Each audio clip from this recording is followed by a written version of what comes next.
Em decisão histórica, os britânicos decidiram deixar a União Europeia. O plebiscito provocou uma turbulência política, não só no Reino Unido, mas em todo o continente.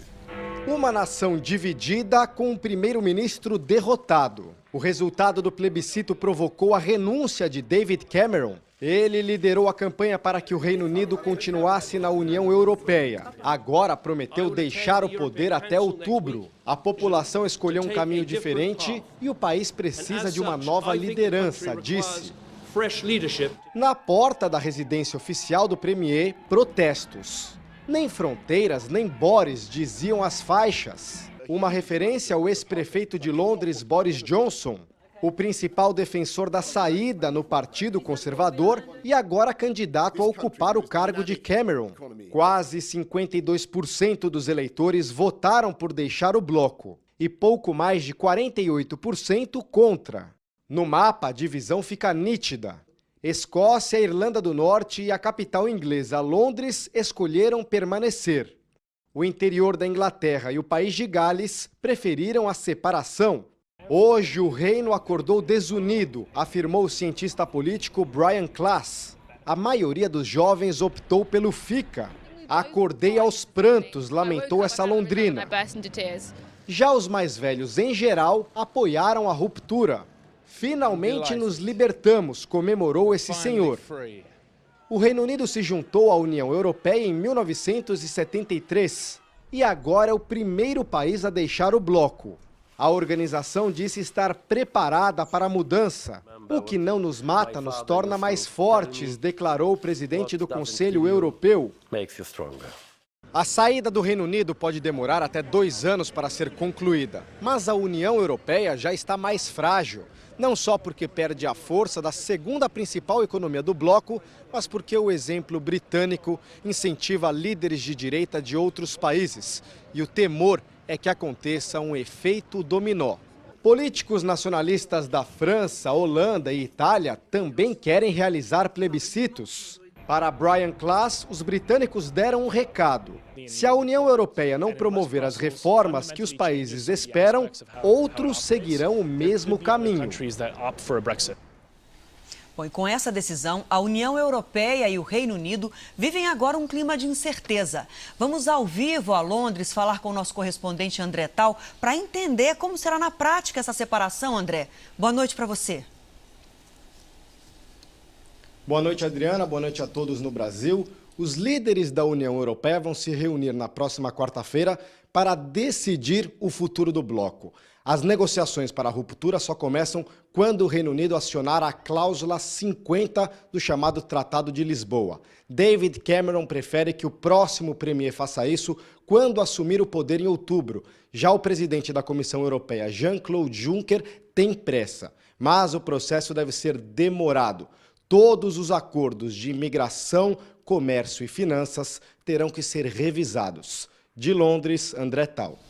Obrigado, André. Nos Estados Unidos, o presidente Barack Obama disse que o resultado do plebiscito não interfere na relação entre os dois países. Vamos ver como é que foi a repercussão por lá também, ao vivo de Nova York. A correspondente Heloísa Vilela tem as informações pra gente. Boa noite, Heloísa. Boa noite, Adriana, Celso. Olha aqui, a decisão dos britânicos soou como um alerta para os políticos. Mostrou a insatisfação do eleitorado com desemprego, salários baixos, problemas que muitos relacionam com a entrada de imigrantes no Reino Unido e a transferência de empresas para países que têm mão de obra mais barata. O presidente Barack Obama disse que o resultado é consequência dos desafios impostos pela globalização. Inaugurando um campo de golfe na Escócia, o candidato republicano a presidente Donald Trump comemorou e garantiu que as pessoas estão furiosas na Grã-Bretanha, nos Estados Unidos e em outros lugares. Para a candidata democrata Hillary Clinton, é hora de evitar que a turbulência econômica que vem por aí prejudique os americanos. De Nova York, Heloísa Vilela. Obrigado, Heloísa. E essa decisão do Reino Unido também repercutiu aqui no Brasil. Provocou queda na Bolsa de São Paulo e muita incerteza. Nervosismo nas corretoras que trabalham com o mercado financeiro no Brasil. Nos gráficos, o impacto da decisão tomada pelos britânicos. O dia começou com o dólar se valorizando rapidamente em relação ao real. mais de 3% em menos de uma hora. As bolsas de países em desenvolvimento, como o Brasil, tiveram quedas expressivas. Era uma resposta do mercado ao susto com a decisão do Reino Unido. Ao longo do dia, o real até se recuperou um pouco, porque há muito dinheiro de fora entrando no Brasil. Mas a Bolsa de Valores de São Paulo seguiu em forte queda. Ainda não está claro o impacto efetivo que essa turbulência na Europa terá para o mercado brasileiro. E os analistas já prevêem um segundo semestre cheio de incertezas para a economia mundial. Para este economista, a decisão dos britânicos aponta para um mundo com mais barreiras entre os países, que podem criar entraves para o comércio mundial. Você tem que restabelecer uma série de tarifas, uma série de impostos que não tinham antes. Agora vai ter alfândega. Agora vai ter alfândega. Então, quer dizer, é um mundo novo. Eles estão reconstruindo os velhos muros que tinham entre os países. Isso afetaria as exportações brasileiras, que têm na Europa um de seus principais destinos. Mas, segundo esta professora, a crise na União Europeia também pode criar, em tese, uma boa oportunidade para o Brasil. Eventualmente, o Brasil pode se tornar um destino para investimentos. Diante dessa turbulência das incertezas na Europa e considerando a nossa taxa de juros, o Brasil pode ser atrativo. Quer dizer, pode ter um ganho aqui. Pode ter um ganho. Mas o governo brasileiro reagiu com preocupação à instabilidade na economia mundial provocada pela saída do Reino Unido. A equipe econômica afirma que o país está preparado para enfrentar períodos de turbulências externas. Logo pela manhã, o presidente interino Michel Temer analisou a decisão do Reino Unido com assessores da área econômica. Ele pediu um estudo detalhado do reflexo da mudança sobre a economia brasileira e determinou uma manifestação oficial para acalmar os mercados. É a primeira turbulência internacional com forte impacto sobre a moeda enfrentada por Leland Goldfein no comando do Banco Central. Em comunicado oficial, o BC informa que está monitorando continuamente os mercados e que adotará medidas adequadas para manter o funcionamento normal dos mercados financeiro e cambial. O ministro da Fazenda, Henrique Meirelles, recebeu em audiência o embaixador do Reino Unido, Alexander Ellis, para esclarecer aspectos da decisão. Nota oficial da Fazenda afirma que a situação do Brasil é de solidez econômica, que é expressivo o volume de reservas internacionais e que o país está preparado para atravessar com segurança períodos de instabilidade externa. O embaixador britânico recebeu o Jornal da Record. Ele assegura que a medida não levará à aversão por estrangeiros, mas admite que as relações comerciais terão de ser repactuadas. Nossa relação com o Brasil já tem quase 200 anos, com a França, quase um milênio. Nossa relação com a União Europeia é só de 43 anos, então temos que olhar às vezes para o contexto mais largo. O Itamaraty também soltou nota em que declara confiar que a decisão do Reino Unido não vai deter o processo de integração europeia. Afirma também que respeita o resultado do referendo, mas ressalta que o país sempre foi conhecido pelo espírito de abertura para o mundo. Para o Brasil, a prioridade na parceria com a União Europeia está mantida. O juiz Sérgio Moro ouviu hoje o ex-senador Delcídio do Amaral. Ele deu detalhes de como parlamentares usavam investigações que deveriam combater a corrupção para conseguir dinheiro desviado do governo. Foi a primeira vez que o ex-senador prestou depoimento ao juiz Sérgio Moro e não permitiu que fossem feitas imagens. Delcídio do Amaral confirmou que CPIs eram criadas para arrecadar dinheiro para campanhas. Determinadas CPIs, elas normalmente aparecem em época de eleição. Eu quero aqui esclarecer que isso não é um fato isolado. Existem antecedentes também onde houve algum tipo de negociação em CPIs. Que se negociava eram doações, trocando doações para o processo político, para as eleições, em se convocando ou não para depor na CPI determinadas pessoas, no caso empresários. Além de Gin Argello, Delcídio apontou outros senadores que teriam participado das cobranças de propina. Havia o pedido não só do Gin, mas de outras pessoas também, aparentemente Marco Maia, o próprio Vital do Rego, e que pediam apoio, suporte para as eleições, em troca deles não serem convocados. Em outro processo da Lava Jato, o juiz Sérgio Moro condenou o dono da construtora UTC, Ricardo Pessoa, a 8 anos de prisão. Mas o empreiteiro vai cumprir a pena em regime aberto. Ele ganhou benefício porque fez delação premiada e entregou cerca de 20 políticos e agentes públicos que teriam recebido propina. Pessoa confessou a participação na corrupção da Petrobras e disse que parte do dinheiro repassado pela UTC abasteceu campanhas eleitorais. Outro delator, o ex-diretor internacional da Petrobras, Nestor Cerveró, deixou a carceragem da Polícia Federal em Curitiba essa manhã e embarcou para o Rio de Janeiro. Ele vai cumprir, a partir de agora, prisão domiciliar em um sítio que fica na região serrana do Rio. Pelo próximo 1 ano e meio, terá que usar tornozeleira eletrônica e só poderá sair de casa em caso de emergência médica e audiências na Justiça. Nesta sexta-feira, o Ministério Público Federal aceitou a denúncia contra o ex-tesoureiro do PP, João Cláudio Genu, preso há um mês. Ele, a esposa, um sócio e outras 3 pessoas são acusadas de corrupção, lavagem de dinheiro e associação criminosa. Segundo os investigadores, Genu operou quase 360 milhões de reais em propinas da Petrobras. O caso segue agora para o juiz Sérgio Moro decidir se abre processo contra ele. A produção do Jornal da Record não conseguiu falar com a assessoria do ministro do TCU, Vital do Rego.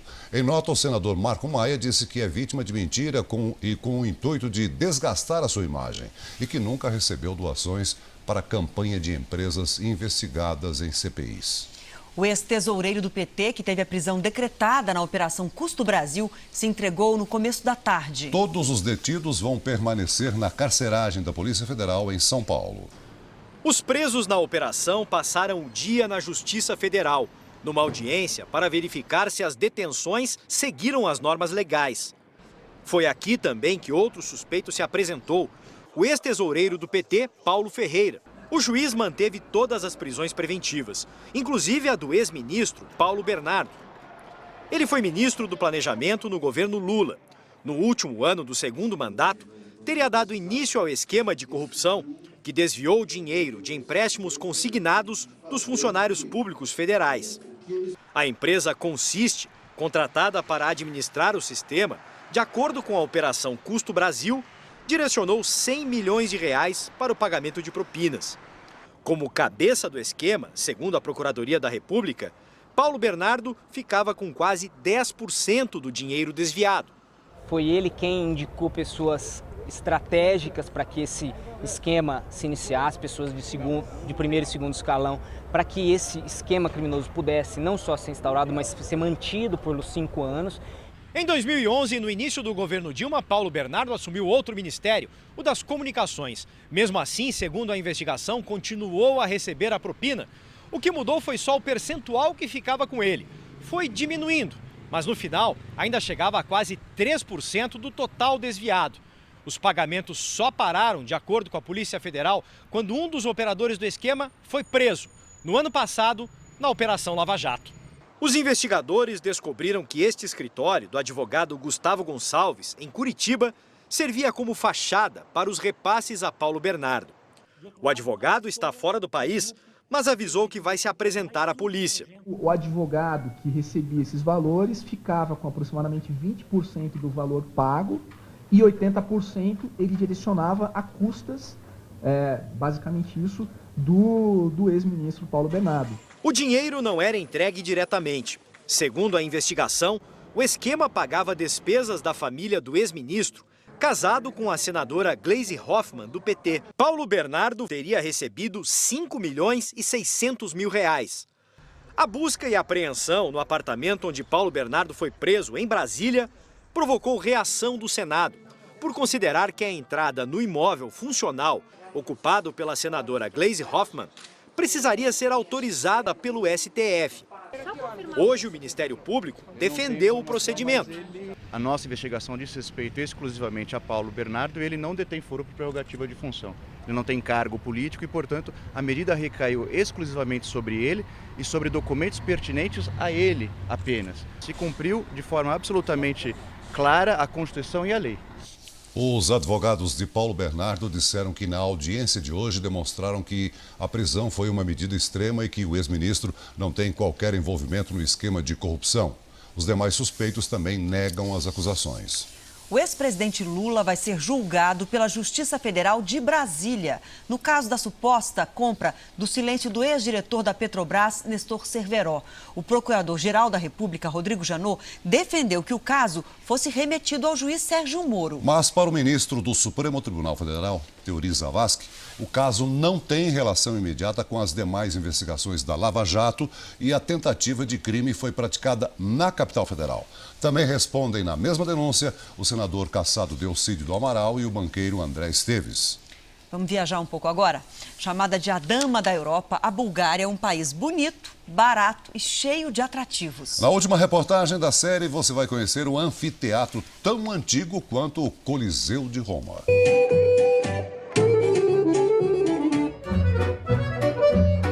Fundado no ano de 681, o Estado búlgaro é o mais antigo da Europa e ainda preserva vestígios da época do Império Romano.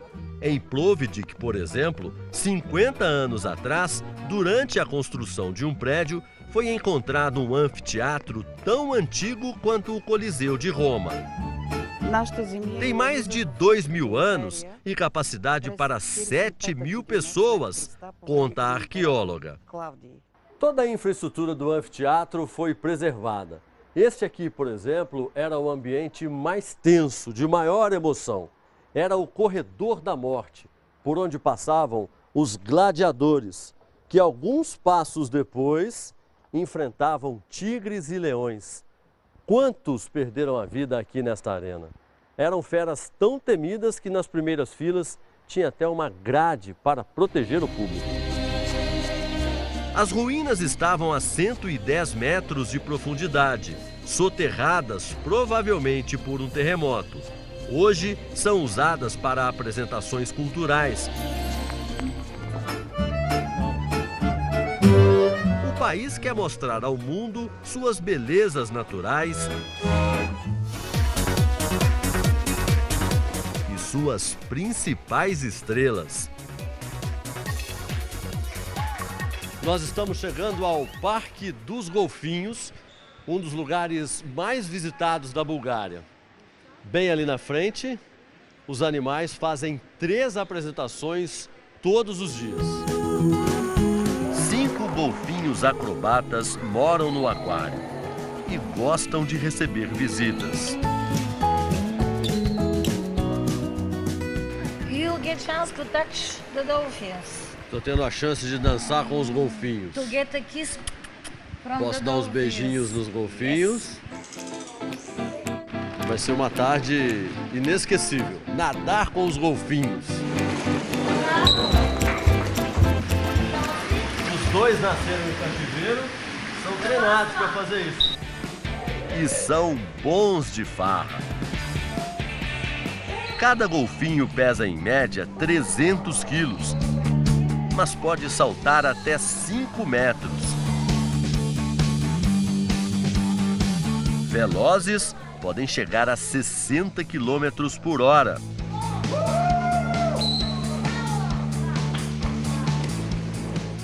Os treinamentos são muito leves, não aceitamos nenhuma violência, explica a jovem treinadora de apenas 19 anos. O aquário recebe 200.000 visitantes por ano. 75% são estrangeiros. Olha isso! Um beijinho de golfinho para terminar o dia. Rica em fontes de água mineral, a Bulgária tem bebedouros nas praças onde todo mundo pode aproveitar. E no litoral, a agitação é grande no verão.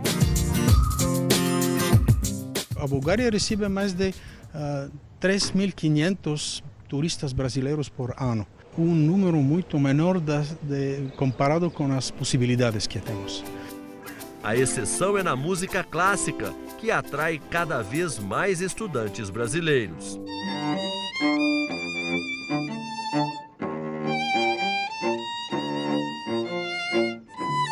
Sandro e Carolina vivem no país com uma bolsa de estudos. O dinheiro é curto, exige que os dois toquem na rua para completar a renda. As pessoas, em geral, ganham menos dinheiro, eu diria, do que no Brasil. No entanto, eu diria que a qualidade de vida é mais alta. A Bulgária pode ser um país muito interessante de se viajar, além do fato de que está na confluência de outros mercados turísticos.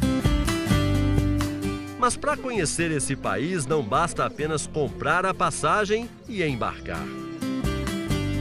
As dificuldades começam pelos sinais. Aqui, quando se quer dizer sim, o movimento com a cabeça é este, e não o contrário. Outro obstáculo é o idioma. Como entender, por exemplo, o que está escrito ali?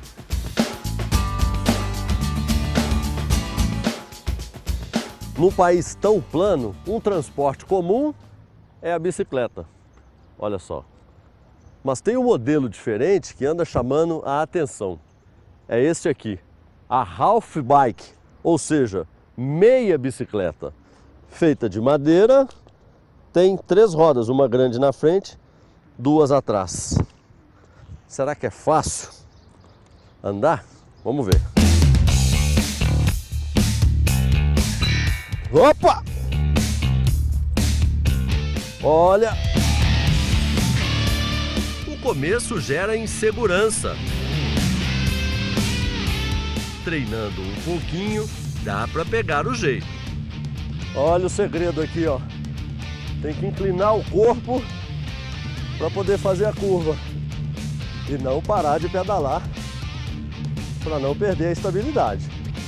Tô ficando bom, hein? A fábrica existe há 5 anos. Produz cerca de 200 bicicletas por mês. Isso tudo começou por acaso. Gostava de desenhar quando era criança e de andar de bicicleta. Juntei o útil ao agradável. Conta o ex-arquiteto e agora dono da empresa aos 32 anos. Uma nova geração disposta a reescrever a história do país.